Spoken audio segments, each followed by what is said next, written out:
What's up, everybody? Happy Wednesday and welcome into the Fantasy Alarm MLB DFS live stream. I am your host, James Grande. I am joined by the man, the myth, the legend, Scott Proctor in the house. Just kidding. Keith Eister.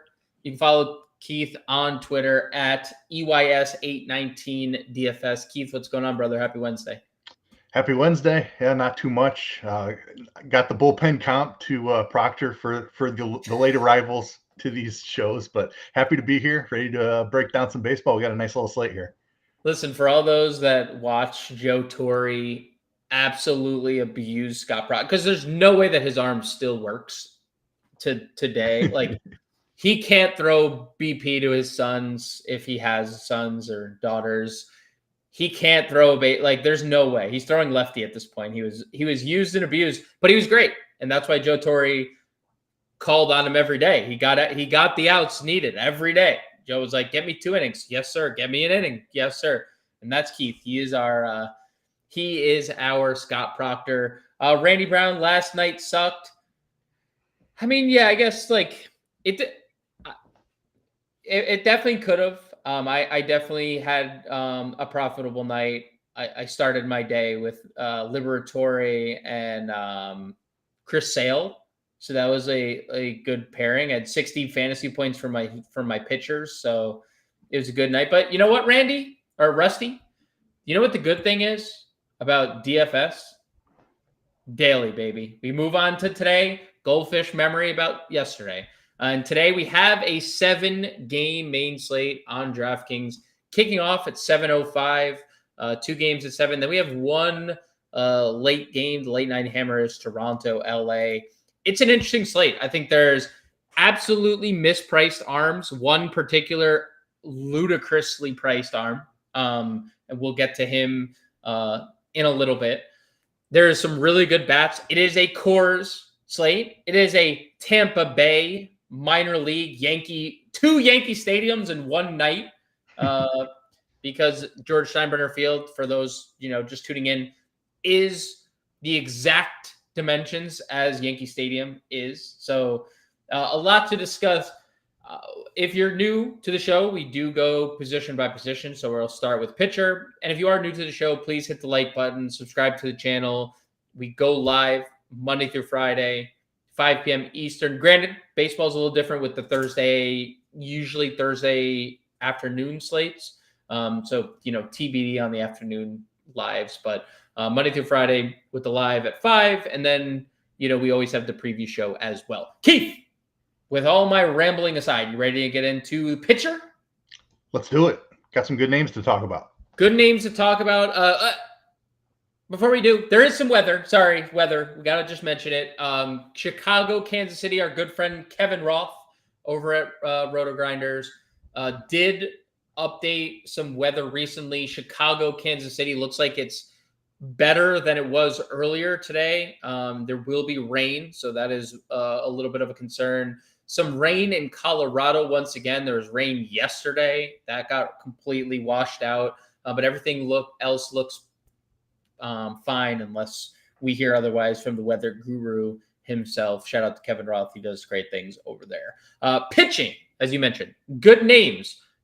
Definitely good names. Hunter Green, great name. Max Fried, great name. Those two pitchers are very good at pitching. They're good at their jobs. Who do you think does their job better tonight, Keith, between Hunter Green and Max Fried? I always chase strikeouts in DFS. Maybe sometimes to a fault. Hunter Green has been absolutely lights out this year. Yes. 33% strikeout rate. He's got the walks under control. Some of the underlying stuff is he's still giving up a ton of hard contact and a ton of fly balls. So this is not without risk. But just from an upside standpoint, obviously Atlanta's a strong offense. But the strikeouts from Hunter Green, especially now that his walk rate's down around like 6% or something, might be even lower than that, where it's been up around 9-10% the last couple of years. 4.8% walk rate for Hunter Green this year. So that's just incredible. As long as he can avoid the home run ball, he should cruise here. And that's the one thing we worry about with Atlanta, Yep. right? That's the one thing that their offense has done semi okay with, home runs. So I agree. Yeah, not the best freed spot. Obviously, San Diego, not a high strikeout offense, but they also aren't a great offense outside their top half. Adding Merrill back helps, but I completely agree on the Hunter Green front. When we drop down below the 9K tier, the 8K tier is today. Shane Baz has definitely taken a little step back, and he's in a little ballpark against the Phillies. Jose Barrios, surface level looks pretty good. Home runs, that's the Angel, another offense that's all they can do. They're top 6 in ISO, and they're like bottom 10 in every other offensive category against righties. You have Michael Wacha, who people will just flock to. You know, I was gonna go with a Pac-Man reference there because you could also just go with like the Waka Waka Waka Waka, but I didn't. Oh, actually, I did. And then Cease against the Yankees, there is a lot of different directions you can go about the Dylan Cease season. Is it largely unlucky? Yes. Has he pitched well? No. Has he walked too many guys? Yes. Does he still strike out a lot of guys? Yes. Like, what do you make of this 8K tier? Because I'm just gonna before I answer, there's a guy below that is $2,000 too cheap. Yes. So it might not matter. It might not matter. It might not matter here. Yeah, I mean, this range is tough to get to because I think the upside is significantly more with Hunter Green. Yes. You're not saving a ton of money by going down to I'm a huge Shane Baz fan. Yes. And I think he's going to figure it out this year. He's one of the most talented arms in the game. Obviously has dealt with injuries throughout his career, but healthy now.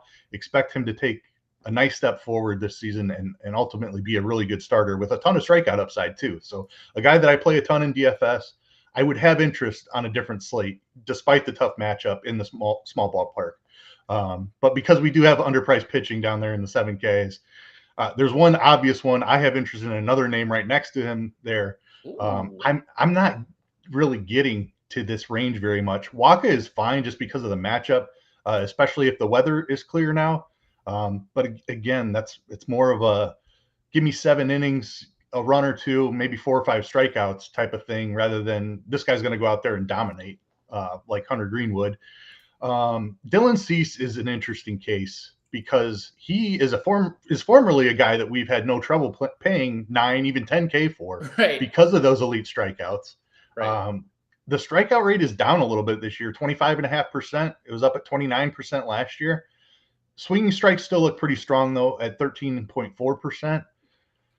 Again, on a different slate, if we didn't have a clear misprice right underneath him, I would have interest in hoping that Cease could figure it out, even in a tough matchup against the Yankees.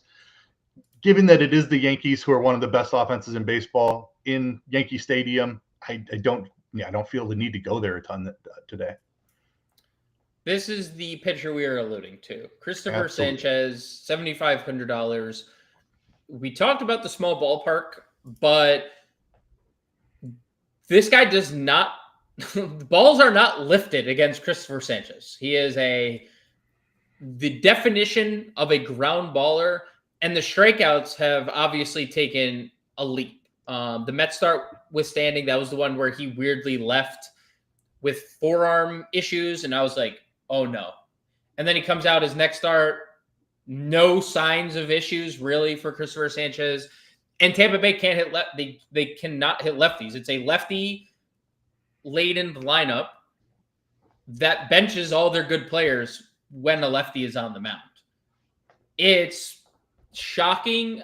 Hunter Green's ownership is like being the highest rostered pitcher isn't necessarily surprising, but it is surprising to see Sanchez like over 10% less rostered than Hunter Green, because the price just lets you do whatever you want tonight. 7,500 is very silly.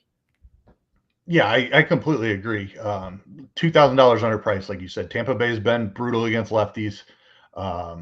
There's just nothing bad to say about him. I guess a recent injury scare, kind of. There's a forearm thing. Right. he didn't complete a couple of starts ago, but then he came back last start, 87 pitches, looked pretty good. It looks fine. And again, like these teams don't generally, they shouldn't be in the practice anyway of rolling injured pitchers out there. So if the Phillies feel good enough about him to start, then I feel comfortable with his injury situation. I love the matchup for him, even with the park. His home park is tough as well. And like you said, he keeps the ball on the ground, does a great job of limiting home runs. So not really a concern here. Way underpriced. Strikeouts look really strong this year as well. So I have nothing bad to say about Christopher Sanchez. Was the other pitcher you were talking about Grant Holmes? It is. Yeah, the Danny McBride lookalike. Talk to me about what you like other than Danny McBride's best movies. What do you like about him on the mound? So it's the strikeouts that I talked about. 25% strikeout rate from a $7,400 pitcher is pretty strong. You don't often find well above average strikeout rates like that. He gets Cincinnati, who is an offense I don't mind picking on when they're outside of Great American. Like there's some power there. There's also a lot of swinging myths. I believe they're 8th in the league in strikeouts right now. So I just think Grant Holmes has as much upside as any of those 8K guys, including Dylan Cease. I will say, like, Cease's strikeouts are likely to come up, where Holmes has a swinging strike rate of 10.4%. So like when you look at swinging strike stuff like that, like you can tell what's real and what isn't. He's still going to be an above average strikeout pitcher, but maybe he settles more in that 23% range than the 25%. Even still, at 7,400 against the Reds at home outside of Great American Ballpark, I'm interested here. Yeah, we've talked about it a couple times with the Reds. They have had a couple big offensive games that have inflated their numbers this year. And I wish there was I had the time to go back and just simply remove those, or just that's I don't even know if you can do that. Just like they had the 18-run game. Didn't they? No, they gave up 24. Did they score 24 or did they give up 24?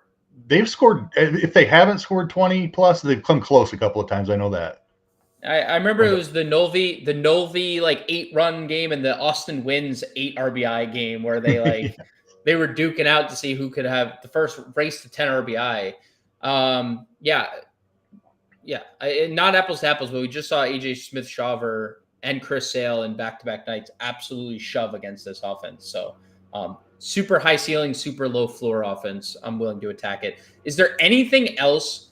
Obviously, Simeon Woods Richardson, really big fly ball pitcher. I actually can't wait to talk about the Baltimore offense. Jonathan Cannon, pretty good matchup against Kansas City, but they're kind of ascending. Jackson Jobe, we like the talent, but the peripherals don't look great, and there's cores attached.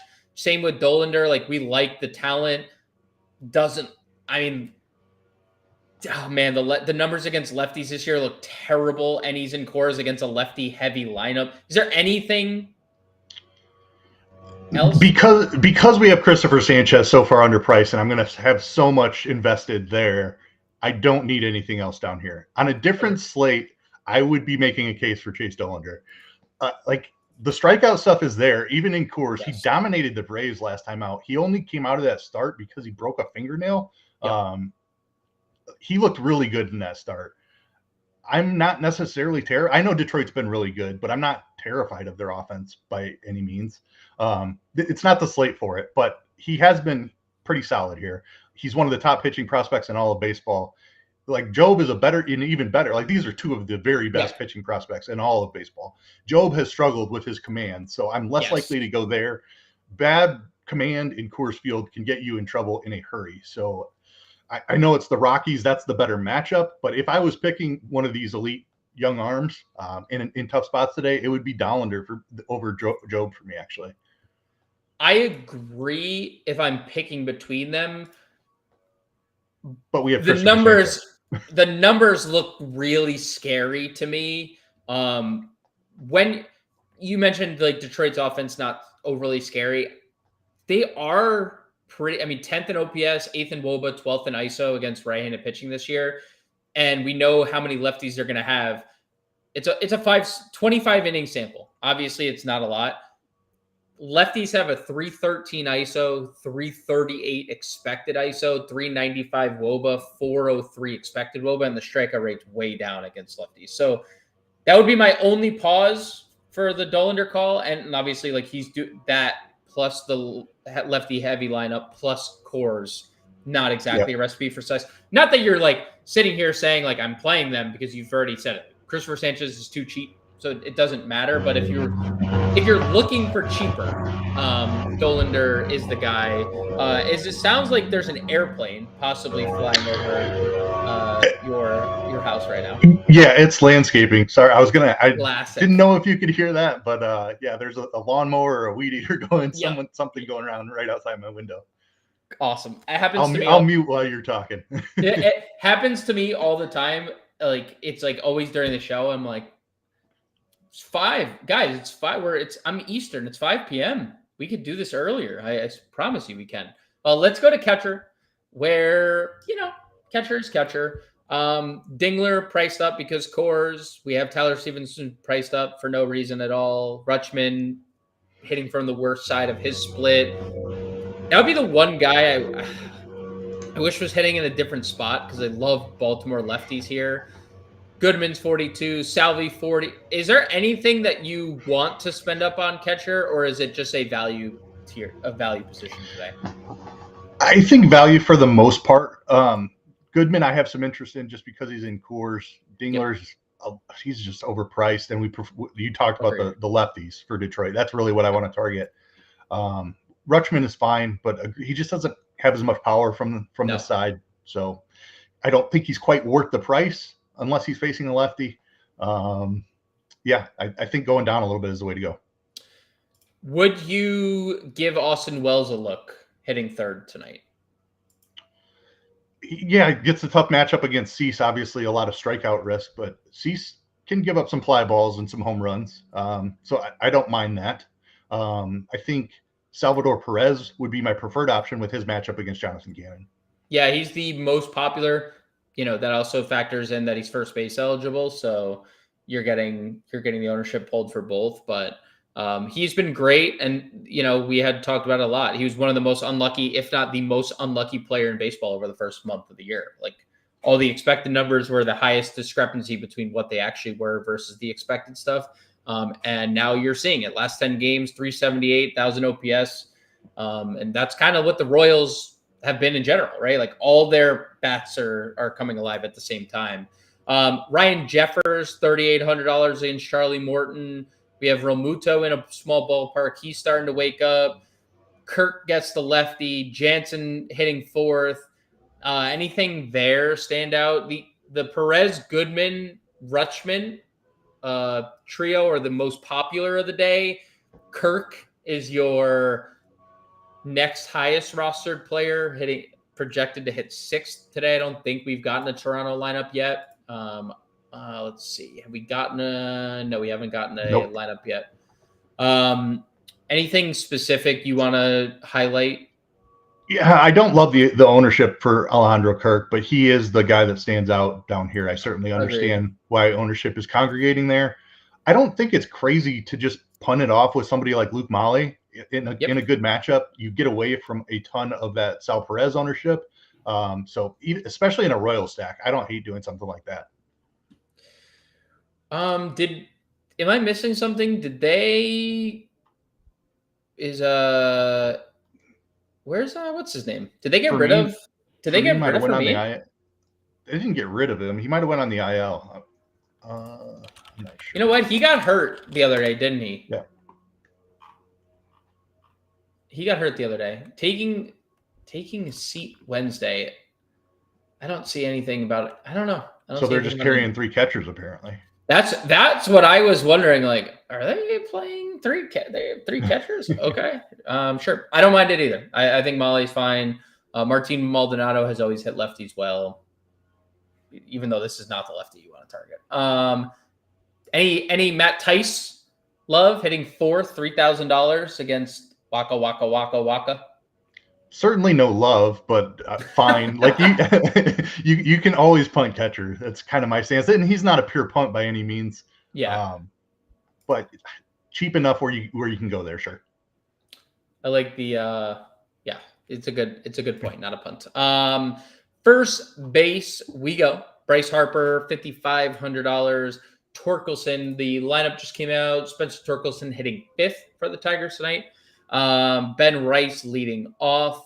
Vladdy, 49. Olson, 46. O'Hearn, 4K and up. What do you like here, Keith?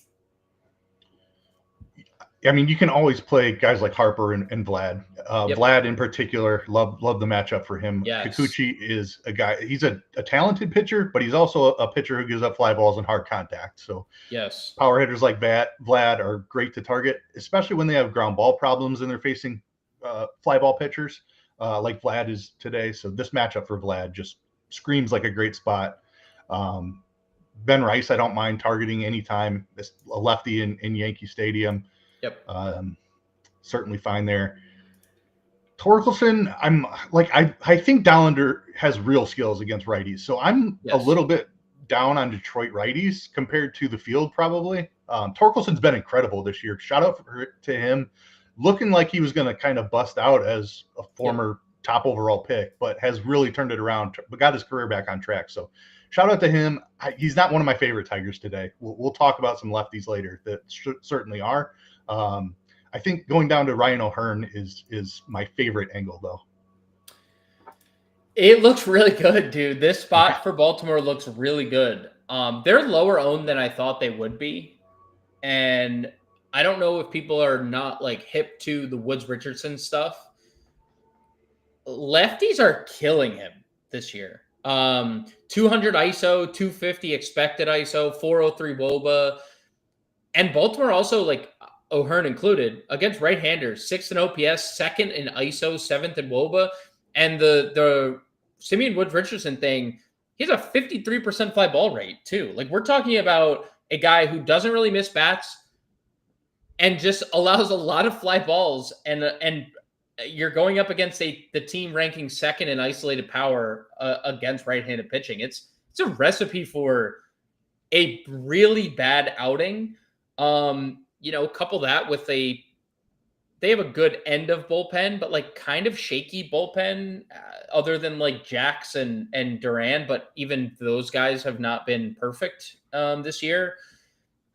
Man, Baltimore's lefties look great. Usually I don't love Ryan O'Hearn when I feel like this happens every year where he has like a really good stretch and his price starts to creep up to this like mid 4K range. I'm like, do I want to pay $4,500 for Ryan O'Hearn? But he's been worth it, dude. He's been awesome. So I agreed. Totally. And also on your Vladdy point, that was also my guy because you had talked about the Kikuchi stuff. Another huge fly ball pitcher, a really good ballpark for right-handed power. That ballpark has been top 5 in Major League Baseball for righty power over the last 3 years. And Kikuchi, righties, 197 ISO, 244 expected ISO, 390 expected WOBA. It's a great hitting environment for Toronto. Unfortunately, you can't play them both if you want to play lefties in cores, but I do think like Baltimore or Toronto is a great pairing with your core stacks. Dropping below $4,000. Yandy Diaz, 39, leading off against Sanchez, and Michael Toglia has been a little better, but the strikeout issue has been on full display this year. You have Ty France hitting 4th, Mountcastle hitting 5th, the Pasquatch hitting third, really cheap. Anything of significance to you or anything that you're gravitating to below $4,000? I'm just going to continue to play Pasquantino. It's been a frustrating ride for many of these Royals, but he's just way too talented of a hitter to be $3,300. Like, especially with a matchup against Jonathan Cannon. Like, it burned me. I had a ton of Royals yesterday. They did nothing. Like it's going to keep happening, unfortunately. But eventually, I think they'll get back to at least an average offense. It's the same team they had last year when they were above average. So I don't know why they would continue to struggle this mightily outside of Bobby Witt, but I'm going to keep playing Vinny B. Colt Keith not in the Tigers lineup. That's unfortunate because we really like Tigers lefties. So Toglia, I think, is fine if you want a Coors angle. Wait, no, wrong. The reason you're not seeing Colt Keith because you were looking at the bottom of the lineup there, Keith. Okay. Colt Keith is hitting third this evening. All right, there we go. That's the good stuff right there. Inject that one into the veins, He's going to be very, very popular. He's a $3,200 first base, second baseman hitting third in Coors. Yeah, that's true. You can play him at second also, that's only going to further increase the ownership. He is. I would almost be shocked if he's ends up not being the most popular play of the night. Yeah. It's like that was like the Verdugo leadoff like a week ago in Coors, right? He was like 3,500 or whatever he was, and like just drooling, clicking him, and it worked out. And Verdugo's been fine, but like Colt Keith has also decided he wants to swing the bat because he wasn't swinging the bat earlier in the year. Yeah, walked it over like 20%. Yeah, and now he was. Someone must have told him like, "Hey, guy, swinging the bat works," and he's like, "Hey, this is fun. I'm hitting home runs. Like swinging the bat's cool, Yeah, he's just gonna be. It hasn't been a good year, obviously, but it's been a good stretch. He's been on base a lot, even throughout the weird season he's had, and he's hitting third. That is just checkmate. That's your most popular play of the day. If you can only, how about this? For someone who's playing like Gleyber Torres, and we'll shift to second in a second.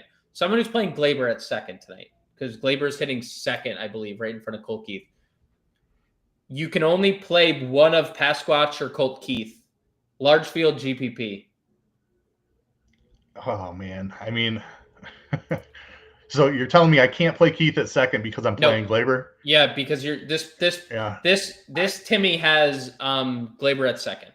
I mean, everything's going to point to Keith being in the better matchup against a pitcher who's really struggled with lefties, but ownership is going to be out of control on that, I think. Give me Vinny P. Okay. I knew you were going there. I've done enough shows with you by now. I knew you were going there. I wanted the people to hear that because, if this is your first time, Keith plays GPPs. He is good at the tournament construction. So that's why I baited you into that question. Rusty giving his thumbs up because it is a new day, Rusty. It is a new day. Richard, appreciate the support as always. Grande time. It is also Keith time. As you see, Keith is also here. Warren, hey, dude. What's going on? How's it going? And I see through you here. Hello, all. I don't see through you. I see you. I don't see through you, Justin. I think I've used that one before, but we're going back to the well. One too many times. Second base, where Gleyber Torres is here, $5,600. He is, again, I think I said he was hitting second. Yes, he's hitting second. Wedged in between Colt Keith and Kerry Bonds. Bryson Stott, 47. Ozzie Albies, wrong split, bad matchup. Ibanez is not in the lineup tonight. McLean, 44. Jimenez, 4,000.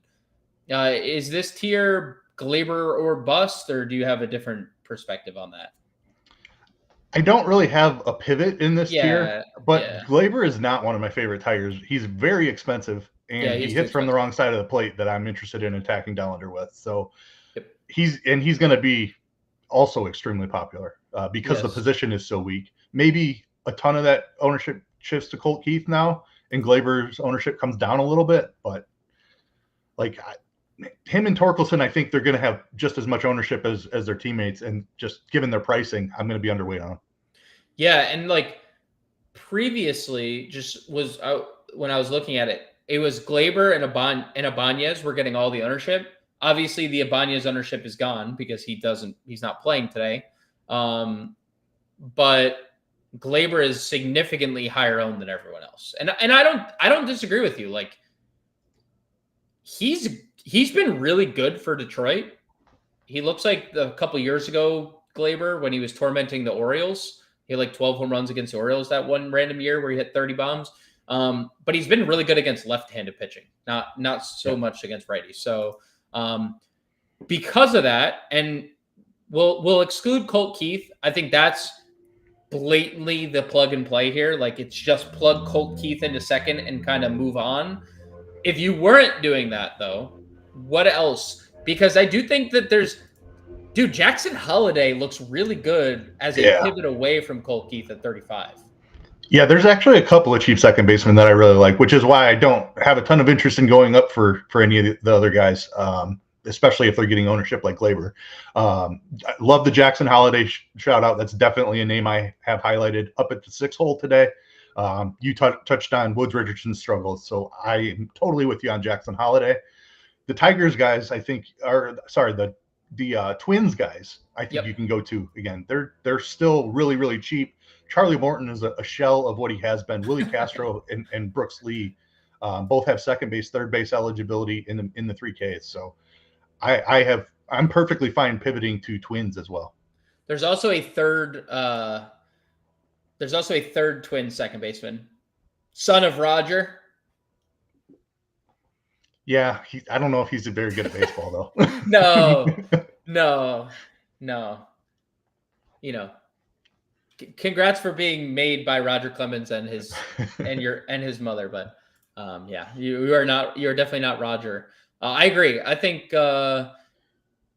both Castro and Brooks Lee both look pretty good. Lee probably will correlate a little better with if you're stacking Twins because he's hitting higher up in the order, but both of them look good.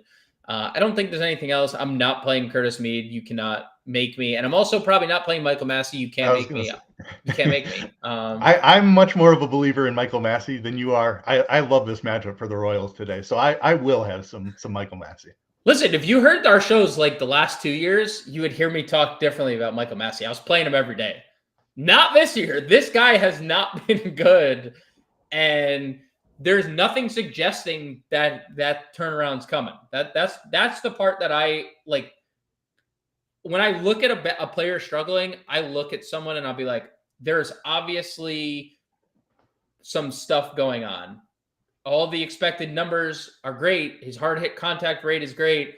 There is not a lot on the Michael Massey front that you can write home about other than like the last 2 years, he's been really good against right-handed pitching.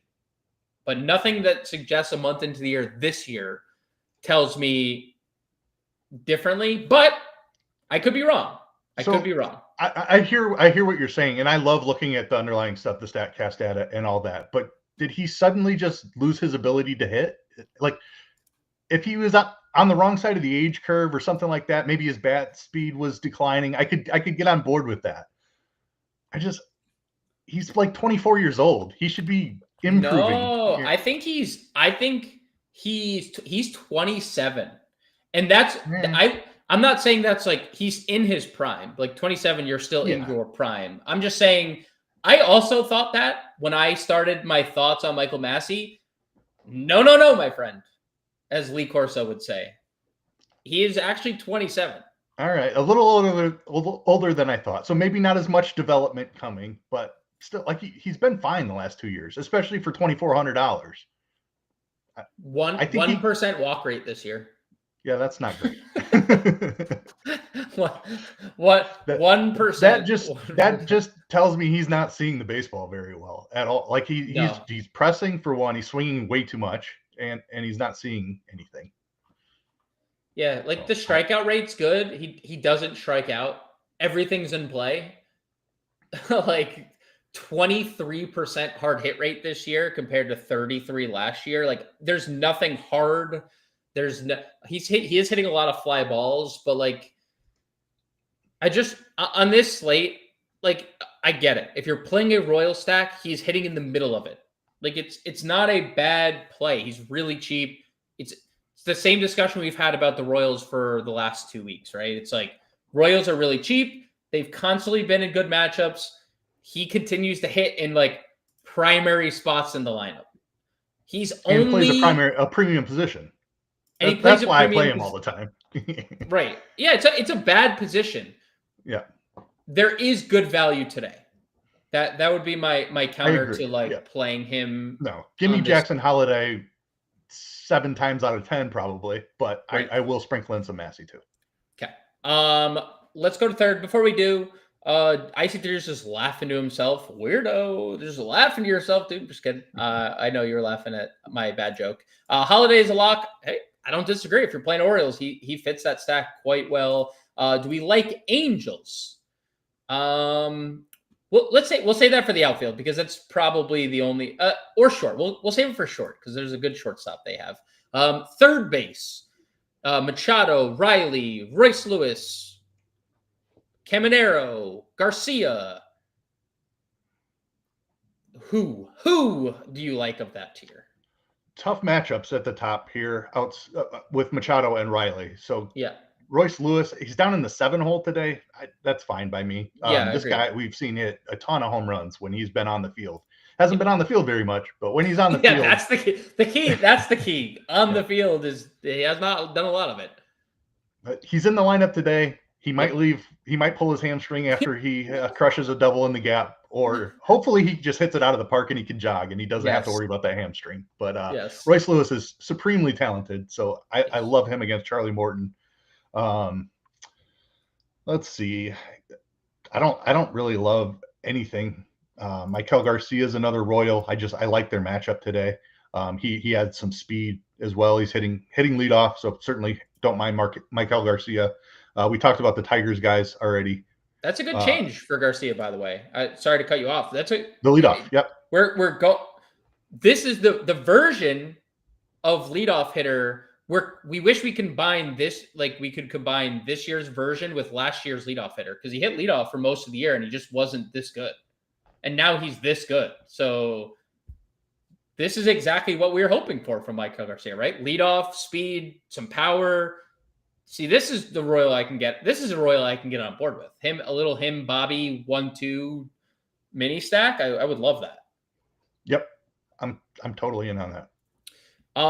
Below 4K, you mentioned Willie Castro, you mentioned Brooks Lee.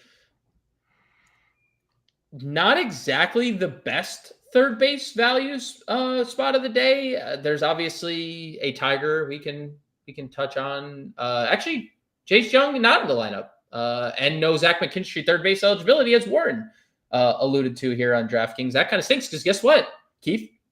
Do you know where Zach McKinstry is playing today? Third base, I'm going to guess. Yep. Ding, ding, ding.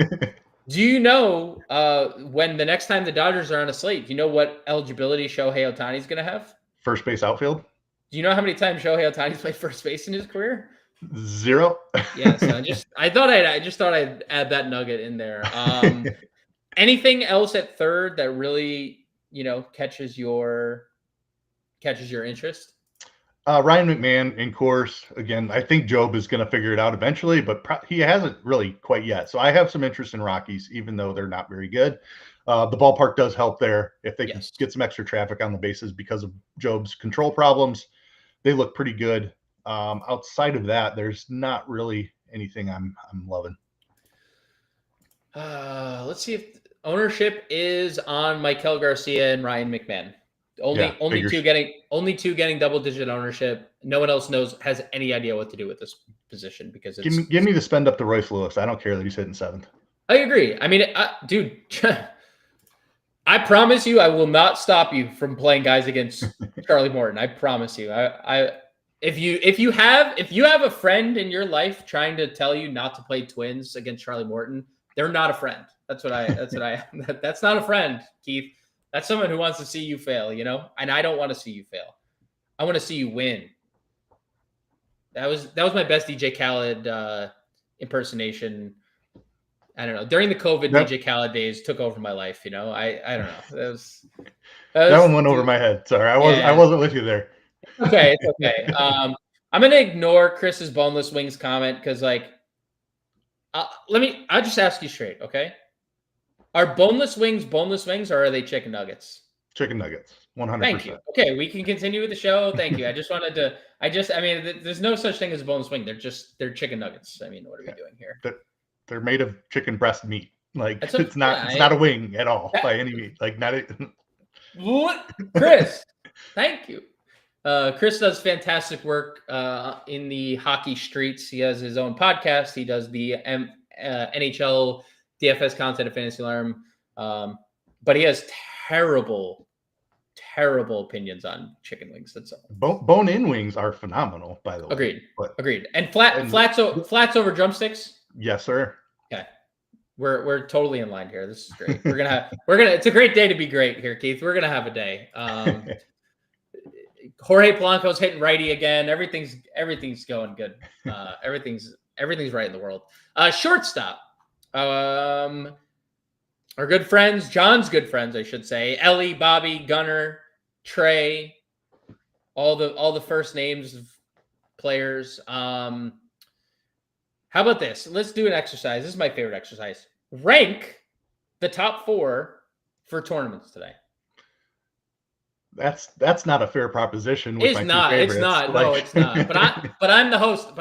So I'm doing that. You know. I stole this. I stole the show. There's a clear top 2 for me. There's a clear third, and there's a clear fourth. 1 and 2 are pretty interchangeable. I think it's Witt and Gunnar at the top. They both have awesome matchups. They're both, all 4 of these guys are super elite hitters, but just given their matchups today, I think Ellie is clearly third. Holmes is certainly still hittable. I'm going to be playing some Holmes today, but I am terrified of Ellie De La Cruz. Turner's been much better recently, but he gets a matchup against a pitcher I really respect. So Turner would be fourth, Cruz third. Give me. I'll officially. I'm staking my claim on Gunnar Henderson today. I'm with you on these Orioles. I am too, and there's lower ownership on Gunnar. That's my leverage today. Like I am absolutely playing Orioles lefties. The Clay Holmes, Grant Holmes splits are very interesting this year. They are super reverse splits, which isn't a bad thing when the Reds' best hitter is Ellie De La Cruz. You know, the strikeouts are up against lefties. The numbers look great. 017 ISO for lefties against Grant Holmes this year versus a 328 ISO for right-handed bats. Like, so, you know, maybe that, you know, you reconsider some Reds righties, but it does bear out that Ellie's going to struggle in this matchup. Can I push back a little bit and just go a little deeper on you? Yeah, there's a lot of luck attached to it. There's 2 things. Hard hit rate is virtually identical, actually even a little bit lower to lefties. So that would tell me, and barrel rate also is lower to lefties. I think that ISO to lefties is pretty fluky. He's giving up a ton of hard contact at both sides of the plate. So that's why I say there's plenty of risk involved with Grant Holmes. But when you look underneath what's underneath that ISO, I'm seeing perfectly even splits. I think he's going to be a splits neutral guy. Okay. Good to know. And again, that stuff we're getting, you have a month of hitting data is much greater than a month of pitching data because we are only seeing them every 5th day. So that will break even throughout the year. Good shout there. We did finally get to an angel here, Zach Nato. I mean, this guy is just their best player at this league. It's just he's just their best player, right? Every time he's on base, he's running. When he isn't on base, he's usually hitting something in the gap, or when he's up to plate, usually something in the gap or out of the stadium. It's a pretty good spot against Jose Barrios, another guy who's kind of been reverse splitsy this year. 246 ISO allowed, 232 expected ISO. I know Nato has, you know, in his young career has been better against lefties, but he's hitting everybody this year. Thoughts on Zach Nato, 4,200? Yeah, I'm fully in. I'm actually kind of a Jose Barrios hater. I think he's been overrated his whole career. 100%. Agreed. So I'm completely in on Zach Nato. He crushed lefties last year, but this is a legit guy. Like, I think he's going to hit both sides of the plate just fine. So I'm totally with you on Neto. Under there, Bo Bichette, I gave him a round of applause on the pre-show because he homered the other day. I never thought I'd see the day that he homered. I actually think this is a pretty good spot for Bo Bichette and the Jays. Would you spend $4,100 on Bo Bichette now that we confirmed he's not totally broken? Yeah, like it'd be nice to see some power, but maybe it's going to come in bunches now. I certainly like the matchup for him against Kikuchi. Like, obviously there's some strikeout risk, but there's also fly ball upside. So I'm in. What else? Do we believe, and Warren kind of pointed this out, the O's might fix Correa. Did Carlos Correa get fixed yesterday? Listen, Baltimore's pitching has fixed a lot of offenses this year. Indeed. Will it continue today? I believe he was against a lefty yesterday, which Povich, is the Povich. Yeah. So I mean, he's been stronger against lefties of late, but that he's a better hitter than what he's shown. So yes, I think the numbers are going to start trending in the right direction here for Correa. Anything cheaper than Correa? No. Trey Sweeney's in the lineup. Any thoughts to Sweeney? Yeah, I mean, former top prospect. Like these cheap guys at the bottom of the order in Coors, like it depends on their ownership, really. I'm not like just disgusted by the ownership, but Trey Sweeney doesn't deserve as much ownership as he's getting. Probably, I don't know if like he's going to be one of the lower owned Detroit hitters. I guess you could point to that, like when you factor in the circumstance. He gets Coors Field, but I don't like playing bad hitters into ownership, and that's kind of what we have here. It's hilarious that you said that. I'm not saying you're not wrong. He is one of the lower, and there's only one position player not getting double-digit ownership. So that's kind of where we are with Detroit today. And you said lower, like it's just funny to see. Outfield, we go as there's some good baseball players atop the list, possibly one of the best ever, possibly the best ever. 6,500 against a struggling Dylan Cease. We have Tatis, who hits everybody. Schwarber, who has been unbelievable lately, and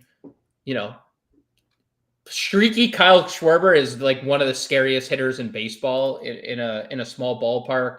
Sedmol is probably still too expensive, but lefties against Wood Richardson, I would be a fool not to consider all things Baltimore lefty. We have Merrill hitting fourth, Buxton 51. What do you like? Is it just play your stack, pick your player, or do you not like this tier as much because there's clearly a couple names below that everyone's going to gravitate to? Yeah, I've talked down on the Tigers all show, I feel like, and that's about to change really, really soon. Yeah, really fast. Really fast. Yep. I said it yesterday, just play Aaron Judge every day. If you have more than one lineup, you should probably get Aaron Judge. The dude is on just an absolutely different level than the rest of the league right now. I love the Kyle Schwarber shout out. Baz looks like he might be a reverse splits guy, but like I'm with you on Schwarber. Once he gets hot, he seems to hit a bunch of home runs in a row. He's kind of in one of those grooves right now. So then you add in the ballpark as well. So certainly wouldn't try to talk you out of Schwarber. Buxton is at the top of the Twins lineup, who I really like today. And then we get to these Tigers. Yeah, I mean, look, it's not a surprise to see this at all. Kerry Carpenter leading off, too cheap, $4,600. He's your highest rostered player of the day. Riley Green hitting fourth, 4,800, just literally double donged in the same inning less than a week ago. $1,000 too cheap in Coors. Zach McKinstry hitting sixth has been weirdly good this year. And I mean that. He has been weirdly good this year. Which direction is your favorite? How many outfield, like you're a multi-entry player. So this is put on your single entry and cash game hat here for those that play in that. Would you play a full Detroit outfield? So Zach McKinstry is the one I'm going to poke some holes in here as somebody who watched him hit for zero power as a Cubs bench bat. And now it's hard to complain when we're getting Carson Kelly numbers that we're getting this year. You know what? It's a full circle. Exactly. Like these guys that are career below average hitters, and then they start off a season hot. It's tough to buy into it.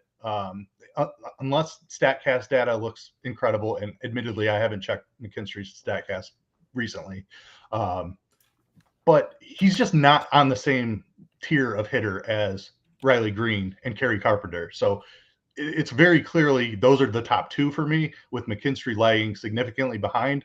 He's still a lefty against Dollander, and Dollander's had a lot of trouble against lefties. So I will play him. I'm not near as interested. So if it was single entry and you forced me to pick 2 or 3, it's easily Carpenter and Green over McKinstry. This is going to make you happy, and it's going to feed into your narrative. Yeah, that's ugly. That is not good. Yeah. That is too much blue for the numbers that he has posted this year. I love it when you guess at things and guess that they're probably not looking great without actually knowing, and it works out for you. I got a little lucky there, but were you a good guesser on like tests in school? Like, were you just like always pick C, or like always, did you have a method to your madness or what? No method. I'm pretty good at reasoning and logic. So yeah, I would say I could make pretty solid educated guesses. Yeah. Yeah, you were a good student. I could tell. No, you didn't guess. You were just a good student. Okay, got it. Let's go back to the slate. At least one of us was. Salute to you, Keith. Elsewhere in the 4K tier, we've talked Ryan O'Hearn. We love him. Springer Dinger happened again last night. He has been awesome this year. I think, there's a lot to like again about we've talked about Blue Jays. There's a lot to like about Blue Jays this evening. Ozuna, tough spot. Bellinger's look better. Bretton Doyle looks good. Like, what else stands out to you in the 4K range? I think that you could take some shots on Marcell Ozuna. Hunter Green has had a big home run problem in the past. Ozuna is underpriced. Like, it's obviously a brutal matchup. Like, he might strike out 3 times, but chasing a home run there is fine. George Springer looks really good against the left fly ball lefty, so definitely like that shout out. Michael Harris hasn't been good, but again, like if you want to try to pick out the home run that he gives up today, I'm not going to fault anybody for that. He also had reverse splits early in his career. Last season, he flipped back to traditional splits. Hunter Green, I'm talking about now, from a power perspective. So it's really hard to figure out what that is, and that's part of the trouble with looking at splits is you need more sample than you typically have. Yes. But also pitch mixes change and things like that. But it is worth noting he is more susceptible to lefty power now than he had been early in his career, when he was really susceptible to righty power. Sorry, got off track a little bit there, but worth noting that I don't mind chasing a home run or two from the Braves.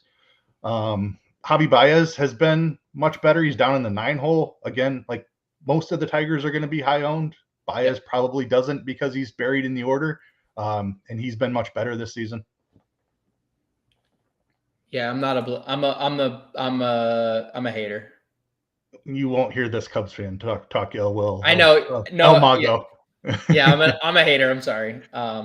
You guys always have that one year where he almost won the MVP. So like you're it is what it is. And it's just an absolute joy to watch on the baseball. How can you be a Javi Baez? No. I know he swings at everything, and he's been awful the last 2 or 3 years. But no.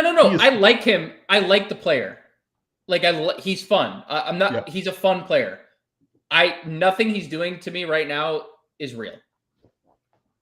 That's fair. He's been atrocious for 2-3 years running now, so I can't argue with you there, other than to say that he formerly was a pretty good hitter. So he was formerly. You're right, and John has made the point like maybe his team's winning, so he cares more again, right? But like, yeah, and he's very much like that. Like it feels like he plays above his true talent because he's that like excitable, like fiery guy. Like that's just something that's always been part of his game. And when your team is losing 100 games a year, as the Tigers were 3 years ago, it's hard to get motivated for that. So I that's definitely narrative-y, and I know you're not a narrative guy, but I can buy into that a little bit. Yeah, I'm not saying that can't be someone's thought, and I get it. Look at Luis Robert and how good he is and what he does for a terrible team. It's like, I get it. Even when I try to look at numbers and I take like that hat off, nothing that Javi Baez is doing. I tweeted about it the other day because he was the most like picked up player in season long. I know this isn't a season long podcast, but nothing was like, you want to talk about blue on the McKinstry page, go look at Javi Baez. You're going to think he's wearing a Cubs jersey again with all that blue. He's been great and he's in course. I sidetracked us there. I'm sorry. Trevor Larnach hitting second against Charlie Morton. That looks good. Santander hit a home run again yesterday. We've talked about this a little bit lately. Like the power is slowly coming back. Jason Dominguez, lefty. Only Jason Dominguez you could play. You cannot play righty Jason Dominguez, but he looks pretty good as a lefty bat. When we start dipping our toes below 4,000, who stands out to you, Keith? Santander is definitely the one that jumps off the page. Love this matchup for him. Like, if you drew up a matchup for Anthony Santander, this might be exactly what it looks like. Maybe a few less strikeouts from Kikuchi, but the fly balls and the home run problem, he gets his strong side of the plate. So love Santander, even into some ownership. Let's see. Soler is a guy I always like playing. I don't mind Angels. Like I said, I'm just not a believer in Jose Barrios, so I don't mind Soler as a value piece with power. Ditto Taylor Ward on that same team. Kierstad for the Orioles. We love O's tonight. He's cheap, buried in the order, but certainly don't mind him in a stack. Drew Waters is another cheap Oriole who's struggled, but is totally fine, especially in a stack. I think that covers most. Biggio for another cheap Kansas City guy. He's in the 5 today, which he's terrible also. But they're so cheap. You just put 3 of these cheap guys together with your expensive pitching and your expensive. Well, you don't even need 2 expensive pitchers, but one expensive pitcher and an expensive stack. These Royals will help you get there, and I say that as somebody who lost with a ton of that yesterday. I cannot overlook Kevin Biggio getting double-digit ownership. I can't. Yeah, I can't unsee and unthink about how. Like I get it.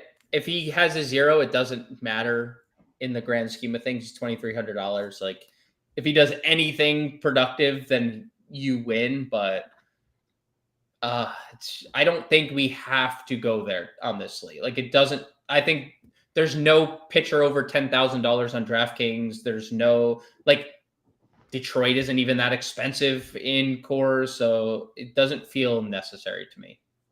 No, and then SP2, I mean, you have a pretty much lock it in option at 7,500 or whatever he is. I'll get to Anthony's question because that is, and I know this. Anthony's a FanDuel. Wrong one. He's a FanDuel player, so he's asking Hunter Green or Christopher Sanchez. And it doesn't. Who do you prefer? I mean, without knowing the FanDuel price, obviously it's one thing, but like just for ceiling it. If it's at all similar in price, it's Hunter Green. Yeah, I completely agree. I can look up a FanDuel price here. Give me just a second for my screen. They have the 6:45 start time on that because they can never agree on. I get it. You're trying to find a different market when you're offering basically the same product, but it's so frustrating. Sanchez is 9,700 to Green's 10,600, so not near as wide of a price gap. I think that's pretty clearly Hunter Green for me. Agreed, and the field is going that direction as well. It's green over on FanDuel as well. Yo Grande and Keith Schwarber and Judge go yard tonight. Yeah, I think it's probably a fair bet. I would say they're probably without looking, they probably have the best odds to hit a home run tonight, if I had to guess. Yes, I would agree with that. Definitely Judge. I don't know who's second, but probably Schwarber. Probably Schwarber. I don't know. It's probably Schwarber. Let's get a lineup built, and we'll get out of here at 36. Lineup lock in an hour. Hunter Green, yes. Christopher Sanchez, yes. And we'll figure out differentiation in our lineup because you don't always need to be differentiating everywhere, right? You can be different. I completely agree. You touched on how I was a large field tournament player earlier. There are spots to fade ownership and there are spots to not. Hunter Green and Christopher Sanchez are the 2 most popular pitchers on the slate, and they will easily be my 2 highest rostered pitchers on the slate. It's just Sanchez is underpriced and Green has more upside than anybody else. So it's very clearly that these are the top 2 pitchers. All right. Next question is, do we just want to simply plug Colt Keith into a position because is it first or second? So I think it's more of a conversation. There's 2 value pieces I like at both first and second that are not Colt Keith, and Vinny Pasquantino and Jackson Holiday. So I'll let you decide that combination, but I think those 3 players should make up our 2 first base, second base positions. Man. We'll go Vinny P to get some exposure there. And we'll go Cole Keith at second. Okay. I like the Cole Keith at first to get Holiday pairing too, but like it's I don't think there's a wrong answer between the 3. And I guess if we end up wanting to go back and do like full Baltimore, because I think we're gonna say we'll go back and we'll switch things around, because I think Gunnar is our shortstop, right? I think you and I both were like pretty set there. Yes. Do we want O'Hearn as one of the outfielders and then 2 Tigers? Is that like, or did we want Kierstad, 2 Tigers? Because I think, again, if we went here, or unless we're just not doing that. Yeah, I'm going to be underweight on Tigers, but overweight on every Tiger except Carpenter and Green. So like those are my 2, like, gotta have Tigers today. Gotta have, agreed. Yeah. Okay, that puts us in kind of a interesting spot because third is terrible. Yeah, we wanted to get up to Royce, but we're not going to have enough money in this build. So unless we punted catcher with Male, and we just like went, it's not correlating really with Twins or with Royals, but we do have 2 Royals. We could get to Royce in this build now with playing Male. I don't know if you wanted to play Male, but yeah, I'm fine. I'm always fine punting catcher. Like he runs into a double and you're totally fine. Let's see, what were our value options? We're probably looking at a Twins value option if we're going cheaper at third. Larnack hitting second. Doesn't exactly correlate, but only 1 Baltimore feels kind of. Yeah, I agree. I wanted a little more Baltimore also. So if we did Holiday, we go back to Colt Keith here. Yeah, I mean, looks pretty good. We still have, the 2 best pitchers on the day. Third base is an absolute wasteland. Nobody knows what to do at third. It could end up ultimately being a position where we use a Brooks Lee or a Willie Castro as a punt and then move up from Larnack to something else. But yeah, I think that would, if I was gonna try to tweak something, that would be my tweak, is come off of Royce, go down to a Twins value, and then up in the outfield. Do you have preference? Do you have preference between Castro and Lee? No. I guess Lee just be cheaper and hitting higher in the order, so more opportunity potentially. I mean, Sedmol's right there. Is it just Sedmol and just we get 3 Detroit, 1 off Smalley, 1 off Brooks Lee just for the price, and then we have our 3-3 stack. Looks pretty good to me.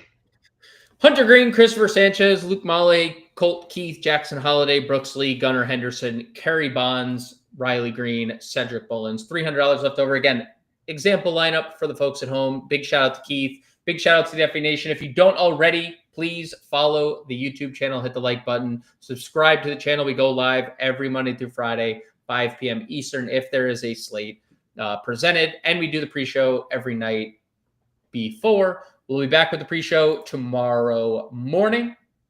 For Keith,